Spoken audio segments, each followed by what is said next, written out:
في رحلة تطوي الدروب بين المدائن والشعوب، بحضرة الذكر الحكيم وحدنا رب القلوب، وحدنا رب القلوب. في رحلة تطوي الدروب بين المدائن والشعوب، بحضرة الذكر الحكيم وحدنا رب القلوب، وحدنا رب القلوب. ولحفظ آيات الكتاب قد أتينا كل باب، نمضي على درب الصواب من قبل أن تجلو الخطوب، من قبل أن تجلو الخطوب. في رحلة تطوي الدروب بين المدائن. بعد أن سمعنا كلام الله سبحانه وتعالى في التدبر، وسمعنا أحاديث النبي صلى الله عليه وآله وسلم، وكلنا عرفنا أهمية هذا الموضوع المهم وهو تدبر كلام الله سبحانه وتعالى. موضوع جميل جدا. كثير من الناس يسأل: هل هناك فرق بين التدبر والتفسير؟ هل التدبر هو التفسير أم التفسير هو التدبر؟ إخواني وأحبابي، هناك فرق كبير جدا بين التفسير والتدبر. التدبر أوسع من التفسير بكثير. التفسير الغرض منه كشف المعنى، أما المتدبر والذي يريد أن يتدبر القرآن يجب عليه أن يتأثر بالآية فيعمل بهذه الآية. التفسير ليس واجبا على المسلمين، لأن التفسير هو له أهله واختصاصه. الذي يريد أن يفسر القرآن أهل التفسير، والذي يريد أن يفسر القرآن أهل اللغة. أما التدبر فهو لجميع المسلمين. هذا هو الفرق بين التدبر والتفسير لمن سأل هذا السؤال.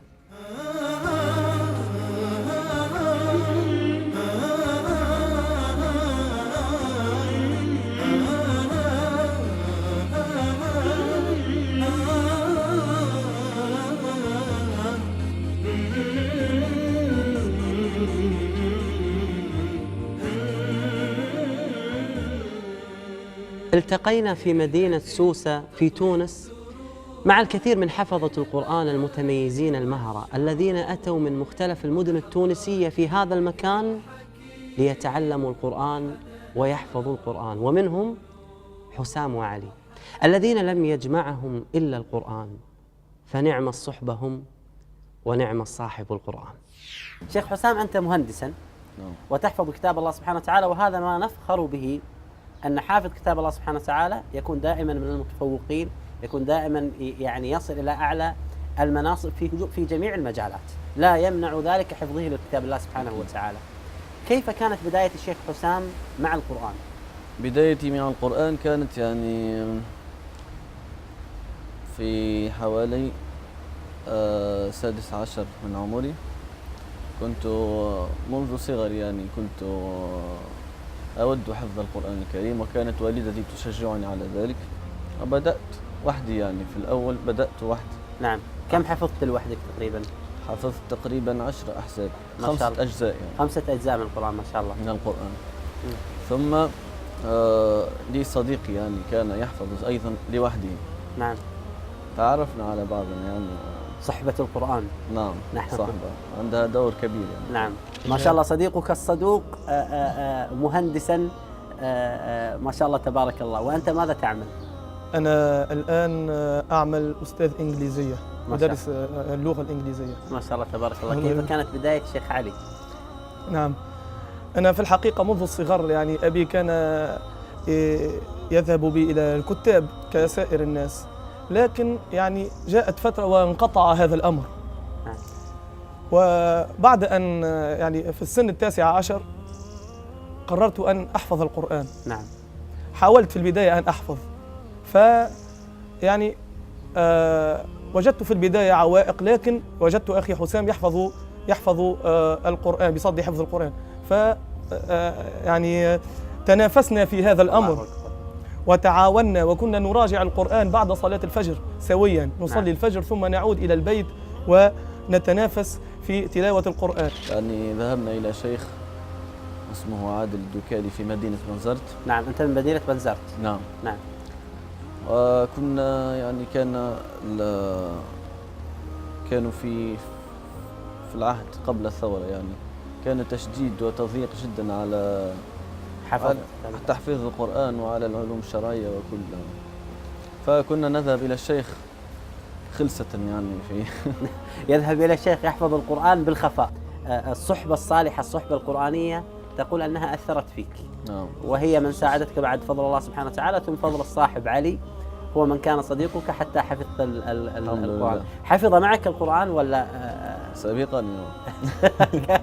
سابقك ما شاء الله. ونحن أنهينا حفظ القرآن في نفس الفترة تقريبا يعني. نعم. هناك تسابق وتلاحق. لا أنت سبقته. نعم. ما شاء الله. تقول له أنني سبقتك في حفظ القرآن؟ أقول له. نعم ما شاء الله تبارك الله. كم استغرق حفظك للقرآن؟ كم سنة تقريبا؟ 5 سنوات. 5 سنوات ما شاء الله. يعني لما بدأت حفظ القرآن بعد أن دخلت للجامعة، ولما أنهيت الجامعة أنهيت كذلك حفظ القرآن في الآن نفسه. نريد أن نسمع قراءتك في القرآن، لو نسألك في القرآن.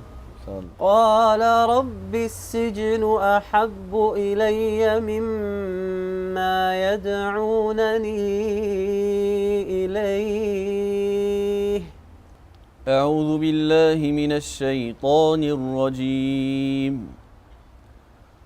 قال رب السجن أحب إلي مما يدعونني إليه وإلا تصرف عني كيدهن أصب إليهن وأكن من الجاهلين. فاستجاب له ربه فصرف عنه كيدهن إنه هو السميع العليم. جنات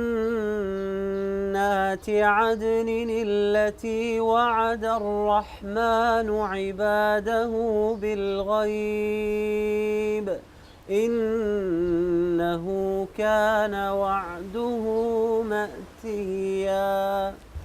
يعني أنا أقرأ بقراءة نافع رواية نعم. قالون أو نعم. ورش. لا يسمعون فيها لغوا إلا سلاما ولهم رزقهم فيها بكرة وعشيا.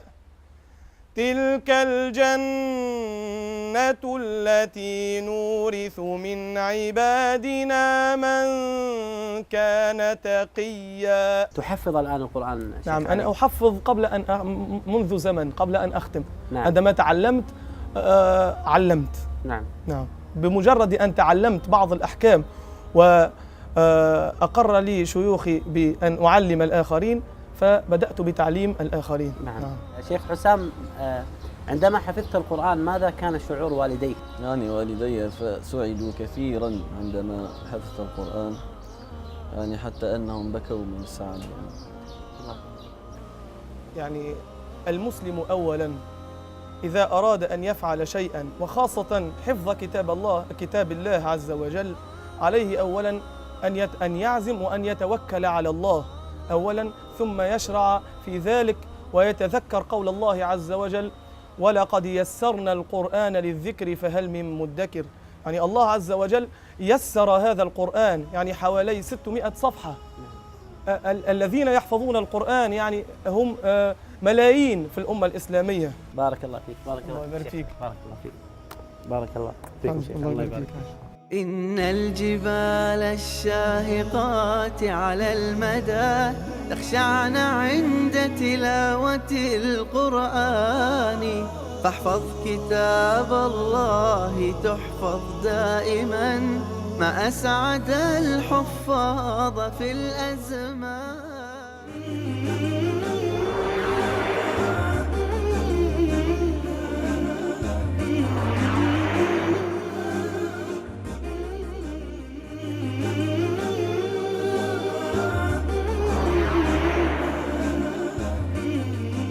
من الأمور المهمة في حياتنا نحن كمسلمين هو تدبر القرآن، هذا الموضوع المهم جدا. فأنا حرصت أني أبين لكم أهمية هذا الموضوع وهو تدبر القرآن.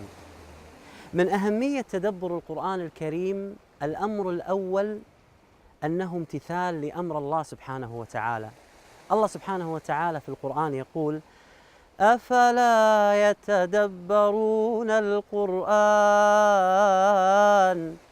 أم على قلوب أقفالها. هذا الأمر الأول. الأمر الثاني الذي يبين أهمية التدبر أن أصل نزول القرآن جاء للتدبر، وهذا في سورة صاد عندما قال الله سبحانه وتعالى: كتاب أنزلناه إليك مبارك ليدبروا آياته. موضوع مهم جدا. الموضوع الثالث الذي يبين أهمية التدبر أن التدبر سبب رئيسي في هداية كثير من الصالحين.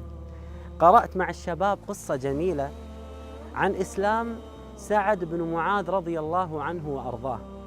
كان مصعب بن عمير رضي الله عنه وأرضاه في المدينة المنورة يدعو إلى الإسلام ويبين تعاليم الإسلام، فسمع عن هذا الشيء سعد بن معاذ رضي الله عنه وأرضاه قبل إسلامه، فأراد أن يذهب إلى مصعب بن عمير كي يقتله.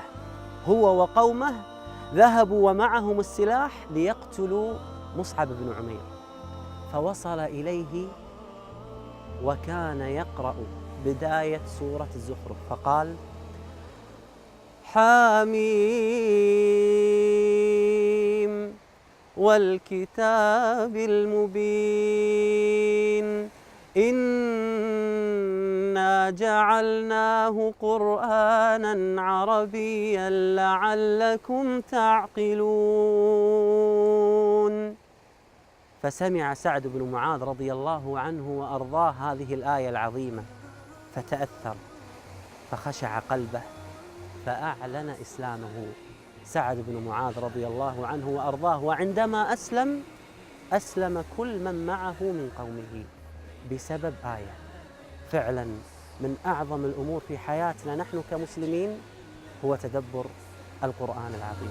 بين البرايا كم شدا ويردد الكون الصدى يوم تجلى بالهدى قرآننا فيه النجاة. اقرأ تدبر في خشوع شوقا تفيض به الدموع ينسب سحرا بالضلوع بالنور في كل اتجاه.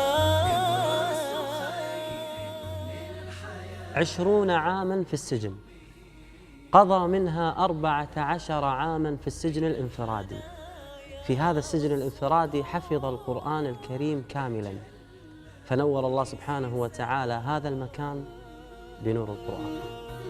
هذا الشيخ هو الدكتور صادق الشورو، عضو المجلس التأسيسي في تونس. كيف حالك يا دكتور؟ أهلا وسهلا. طيب إن شاء الله. السلام عليكم ورحمة الله. متشرف والله وأنا جالس معك يا دكتور. أنت يعني بمقام والدي. دكتور، قبل أن نبدأ بحياتك القرآنية في السجن، حدثنا عن متى دخلت السجن ولماذا دخلت السجن وحياتك في السجن. شاء الله سبحانه وتعالى أن أكون من الذين عملوا في الجماعة الإسلامية المسماة بالاتجاه الإسلامي. نعم. ولكن جراء النظام الاستبدادي الذي كان يفرضه بورقيبة على الوضع في تونس، منعت هذه الحركة من أن يكون لها العمل السياسي في إطار القانون. نعم. وانتهت بمحاكمات واسعة للقيادات الحركة والمنتمين، كل المنتمين إلى هذه الحركة، حتى بلغ عدد المعتقلين الذين سجنوا في تلك الفترة قرابة 30,000. ما شاء الله. كنت من الذين سجنوا في هذه الفترة في عام 91. نقلت إلى عدة سجون، يمكن 5 أو 6 سجون، من أقصى الشمال هذا السجن يسمى سجن ناظور، إلى الجنوب سجن قفصة، القصرين، الهوارب.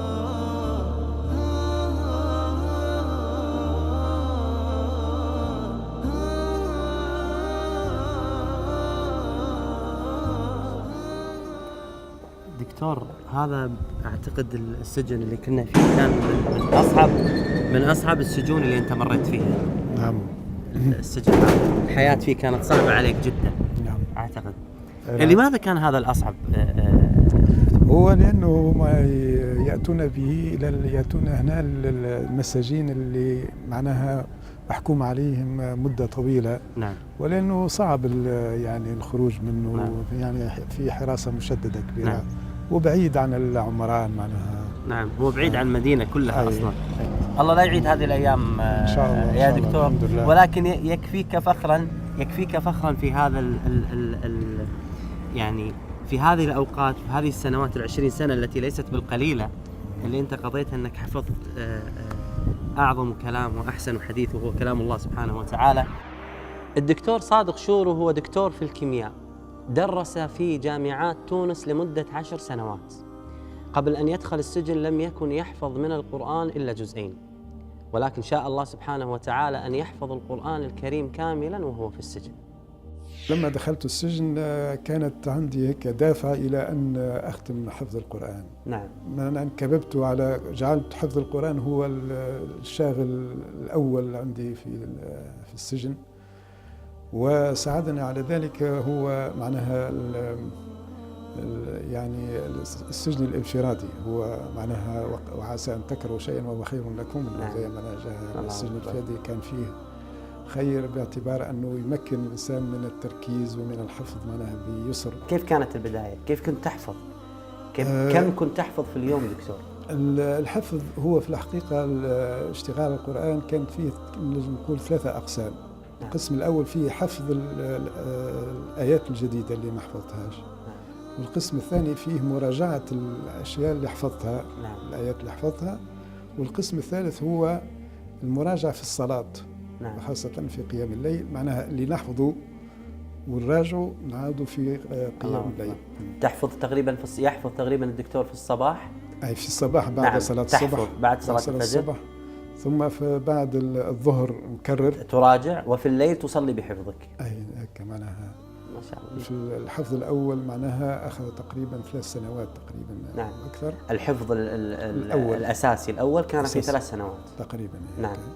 ثم 3 سنوات التي تلتها لترسيخ ذلك الحفظ الأول. كنت راجع لوحدك؟ ما كانت تحصل فترات أو يعني أوقات أنك تحصل على واحد يراجع لك شيء من القرآن ولا كل السنوات لوحدك تراجع؟ أي ممنوع أن يتصل بك أي أحد معناها.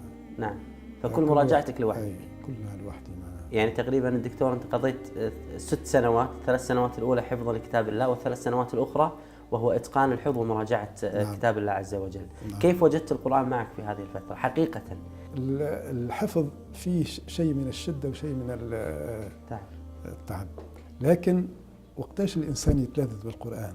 أنا بالنسبة لي معناها وقت اللي في صلاة التهجد، وقت اللي يقرأ القرآن، هذاك وقت الإنسان يتدبر آية في معناها صلاة التهجد يتفكر فيها معناها تجيه معاني اللي ما كانش تخطر على باله معناها، ويشعر بأنه فعلا كأنه معناها في صلة معناها قريبة من الله، وكأنك أول مرة تسمعها أي وتقرأها. وعندما تجيك الكفارة هذيك وقتها تشعر باللذة الحقيقية، لأنه الإنسان عنده لذة العلم، هي لذة حقيقية معناها فيها سعادة كبيرة. معناها الإنسان وقت اللي تجي علم يعلم أشياء اللي معناها ما فكرش فيها، وأشياء جديدة معناها ما عرفهاش قبل، وقتها يشعر باللذة الحقيقية. ما هي الآيات اللي تعايشت معها أنت دكتور؟ كانت لها أثر كبير، هي قوله تعالى: قال السجن أحب إلي مما يدعونني إليه. قلت هذه معناها أنا كنت معناها نشعر بها باعتبار أني فعلا أنا معناها شعرت بأن السجن هو أحب إلي من أن أعيش خارج السجن، وأنا معناها لا أملك حريتي وحرية التفكير وحرية العمل وحرية مقيد. وأصبحت في السجن رغم أنك انفراديا ولكنك نعم. حر. في السجن يشعر بالحرية نعم. أكثر من اللي يشعر بها فالسجن يولي أحب من أن يعيش خارج السجن. الله أكبر. هو أنزله الله سبحانه وتعالى ليكون منهج لحياة الإنسان، سواء في حياته الفردية أو في حياته الجماعية. نعم. وأنه كلما غاص الإنسان في القرآن وتدبر معانيه وتفكر فيها إلا ووجد خيرا كثيرا. مثلا نشوف حالتي أنا، نقول أنه الله سبحانه وتعالى أكرمني بحفظ القرآن وبتدبر معانيه وفهمه، فهذه المعاني اللي اكتسبتها في السجن آن الأوان أن نراها حقيقة في الواقع، أن نرى كتاب الله وسنة نبيه معناها تجسم في الواقع، في الحياة السياسية الاقتصادية الاجتماعية، حياة الأمة بصفة عامة. فعلا قاعدة قرآنية مهمة جدا يجب علينا أن نوقن بها ونؤمن بها. وعسى أن تكرهوا شيئا وهو خير لكم.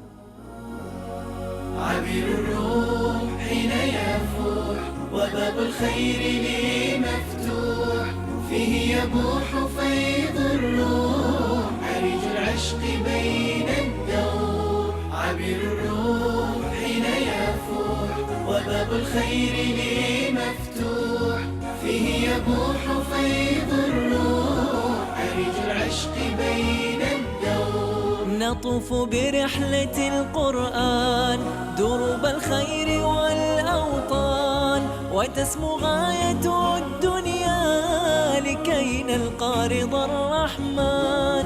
نطوف برحلة القرآن دروب الخير والأوطان، وتسمو غاية الدنيا لكي نلقى رضا الرحمن. يحلو السير سنايا النور بالتفكير على الأرواح بالتأثير، فيه الخير والبرهان. من القرآن للإنسان على الآفاق والأكوان، به نمضي مدى الأزمان لا نرجو سوى الرضوان. من القرآن للإنسان على الآفاق والأكوان، به نمضي مدى الأزمان لا نرجو سوى